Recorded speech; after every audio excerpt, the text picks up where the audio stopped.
সারাদিন এই হাসপাতাল ও হাসপাতাল করে এখন দেখতে পাচ্ছি যে কোনো একটি হাসপাতালে ভর্তি হয়েছেন টালা থানার ওসি অভিজিৎ মণ্ডল।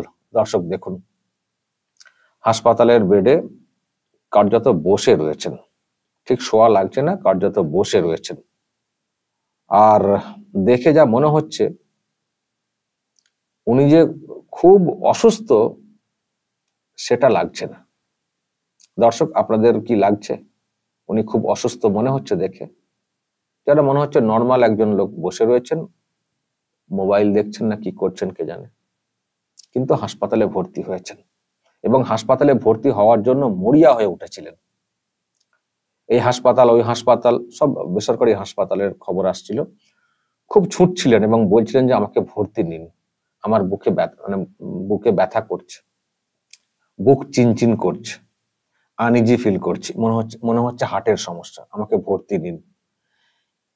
মানে এই দাবিকে সামনে রেখে উনি নাকি বেশ কয়েকটি হাসপাতালে, বেসরকারি হাসপাতালে গিয়েছিলেন, কিন্তু কোনো হাসপাতাল নিচ্ছিল না। মানে এমনিতেই তো ভর্তি তো কোনো হাসপাতাল নেবে না, প্রথমে তো পরীক্ষা নিরীক্ষা হবে। তো পরীক্ষা নিরীক্ষা করে দেখা যাচ্ছিল যে মানে ওনাকে হাসপাতালে এখনই ভর্তি নেওয়ার মতো কিছু নেই। যেসব প্যারামিটার থাকে শরীরের সবই নর্মাল প্রায়। হার্টের সমস্যা এই বয়সে টুকটাক থাকতেই পারে, কিন্তু এখনই ভর্তি নিতে হবে এই রকম নাকি কোনো ব্যাপার ছিল না। উনি যেসব বেসরকারি হাসপাতালে গিয়েছিলেন, হাসপাতাল কর্তৃপক্ষ অনেক সময় নিতে চেয়েছে যে উনি যখন বলছেন তাহলে ভর্তি নিয়ে নেওয়া হোক, কিন্তু ডাক্তাররা নাকি নিতে চাইছিলেন না। মানে ওই হাসপাতালের ডাক্তাররা তারা নাকি নিতে চাইছিলেন না। তারাও ওই একই কথা বলছিলেন যে ভর্তি নেওয়ার মতো এখন কিছু নেই, প্যারামিটার যা আছে সব ঠিকঠাক। হার্টের ব্যাপার ও এই সময় একটু একটু আধটু এরকম থাকে এদিক ওদিক, কিন্তু এখনই ভর্তি হতে হবে এমন করে ব্যাপার না। তো যখন আমরা দেখতে পাচ্ছি যে এখনই ভর্তি নেওয়ার মতো না, কেন ভর্তি নেব? তো উনি নাকি ঘুরছিলেন, তারপর দেখছি এই ছবি সামনে এসছে। আমি বলতে পারবো না এটা কোন হাসপাতালের ছবি, কিন্তু এটা এসছে দেখে তো অবশ্যই মনে হচ্ছে একটা হাসপাতালের ছবি। এখন কোন হাসপাতাল, সেখানে কেনই বা ভর্তি হলেন, আর সেখানকার ডাক্তাররাই বা কেন ভর্তি নিয়ে নিলেন, এটাও প্রশ্নের। আগের ডাক্তাররা যখন বললেন যে ভর্তি নেওয়ার মতো না, আবার এই হাসপাতালের ডাক্তাররা কেন ভর্তি নিয়ে নিলেন, এটা কিন্তু প্রশ্নের। বা ওনাকে ভর্তি করানোর কোনো ব্যবস্থা উপর থেকে হয়েছে কিনা সেটাই বা কি করে বলবো। তবে দেখে পরিষ্কার মনে হচ্ছে হাসপাতালের ছবি। দর্শক, আপনারা বলবেন যদি আপনাদের মনে হয় যে না এটা হাসপাতালের না, সেটাও বলবেন। এটাও কি কম্পিউটারের কারসাজি, এআই? দিদিমণি বলে থাকে না এআই নাকি সব ওই সাউন্ড ভিডিও কি মিক্স করে দেওয়া হচ্ছে। বলবেন আপনারা যদি মনে হয় যে না এটা কম্পিউটারের কারসাজি, উনি যেহেতু হাসপাতালে হাসপাতালে ঘুরছিলেন সেই জন্য একটা কেউ ছবি করে ছেড়েছেন, বলতে পারেন। আমি আমার পক্ষে যাচাই করা সম্ভব না।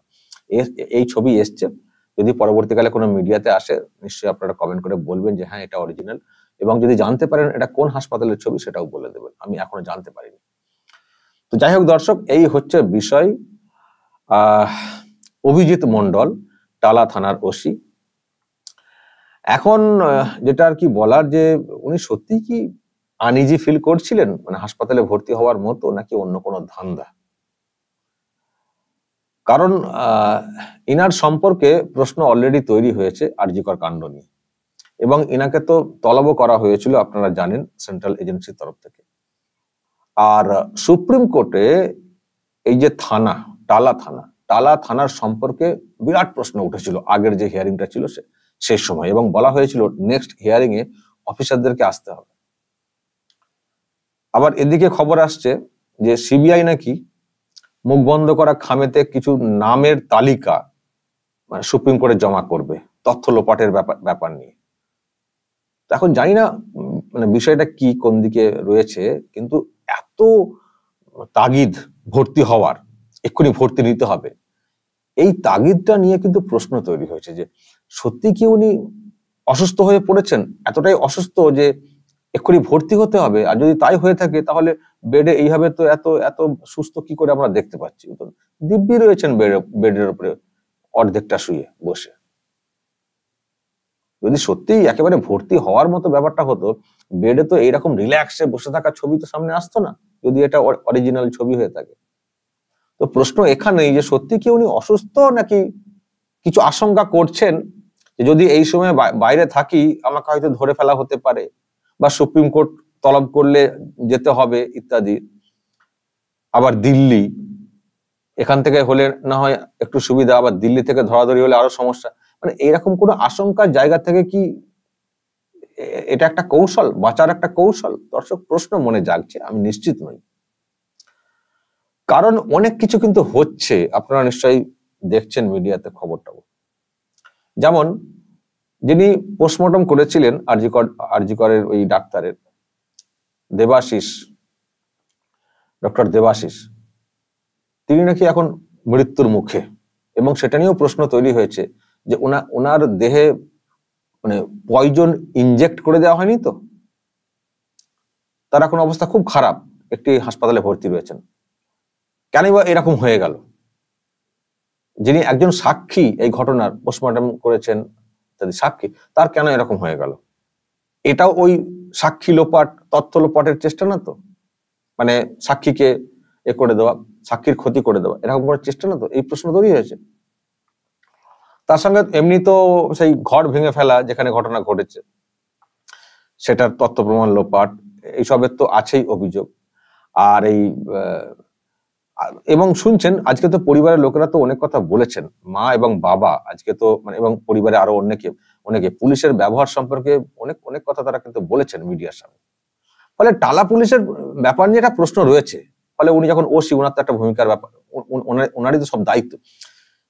তো সেই জন্যই বলছি যে যখন এই পুলিশ সম্পর্কে এত প্রশ্ন তৈরি হয়েছে, এবং এটা যেন কোথাও সামনে চলে আসছে যে তথ্য প্রমাণ লোপাট হয়েছে, এবং সেখানে মুখ্য ভূমিকাতে কারণ নির্দেশে হয়তো হয়েছে, বিষয়টা উপর থেকে নিশ্চয়ই, মানে বিনীত গোয়েলের নামটাও থাকবে বা পুলিশ মন্ত্রীর নামটাও থাকবে, কিন্তু যারা সামনে থেকে অনেক বেশি এটা করেছেন লোপাটের কাজটা, এই থানা এবং থানার ওসির ভূমিকাটা বেশি, মানে এগুলো তো সামনে চলে আসছে।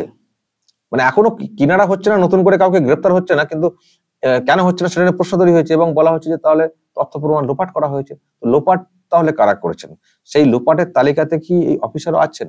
ওসি অভিজিৎ মন্ডল, উনি কি সেরকম করে ফিল করছেন এবং এমনকি কিছু ভাবছেন যে আমাকে মনে হয় ধরা হতে পারে, সুতরাং হাসপাতালে ভর্তি হয়ে গিয়ে একটু মানে কৌশলী অবলম্বন কিছু করার, আইনের ফাঁক খুঁজে কিছু একটা মানে বাঁচার চেষ্টা, মরিয়ার চেষ্টা, মানে এইরকম কোনো ধান্দাতে হাসপাতালে ভর্তি হননি তো, নাকি সত্যি সত্যি মানে অসুস্থ? এই প্রশ্ন দর্শক মনের মধ্যে জাগছে। কারণ আমি যা দেখছি আর কি, তথ্য প্রমাণ লোপাট, পোস্টমর্টমের ডাক্তারের ওই রকম অবস্থা, মৃত্যুর মুখে, তারপরে বাড়ির লোককে তো জানেন আপনারা কত কি মিসগাইড করা হয়েছিল, এবং আবার এদিকে আবার সুপ্রিম কোর্টের ডেটও আবার কালকে হচ্ছে না, হিয়ারিংটা হচ্ছে না। তাহলে সব মিলিয়ে একটা রহস্যের গন্ধ তো আছেই। এই যে ঘটনা ঘটেছে সেই বিষয়ে ধামাচাপা দেওয়ার এবং একে অপরকে বাঁচানোর মরিয়ার চেষ্টা, এটা তো আমরা দেখতে পাচ্ছি, ফিল করতে পারছি। তো সেই জায়গা থেকেই দর্শক প্রশ্নগুলো করতে চাইছি যে অভিজিৎ মন্ডল, টালা থানার ওসি, যেভাবে উনি মরিয়া হয়ে উঠেছিলেন হাসপাতালে ভর্তি হওয়ার জন্য, এবং হাসপাতালে ভর্তি হওয়ার পরে উনাকে যেভাবে আমরা দেখছি, ছবিও তো কথা বলে, হতে পারে এটা একটা ছবি, কিন্তু ছবিও তো কথা বলে। এই ছবিতে যেভাবে উনাকে দেখছি কার্যত সুস্থ, তা সত্ত্বেও উনি হাসপাতালে ভর্তি কেন? এই প্রশ্ন দর্শক মনের মধ্যে জাগছে। যদি আপনাদের কাছে কোনো উত্তর থাকে বলবেন, যা বলার বলবেন, কমেন্ট বক্সে নজর রাখবেন আরামবাগ টিভিতে।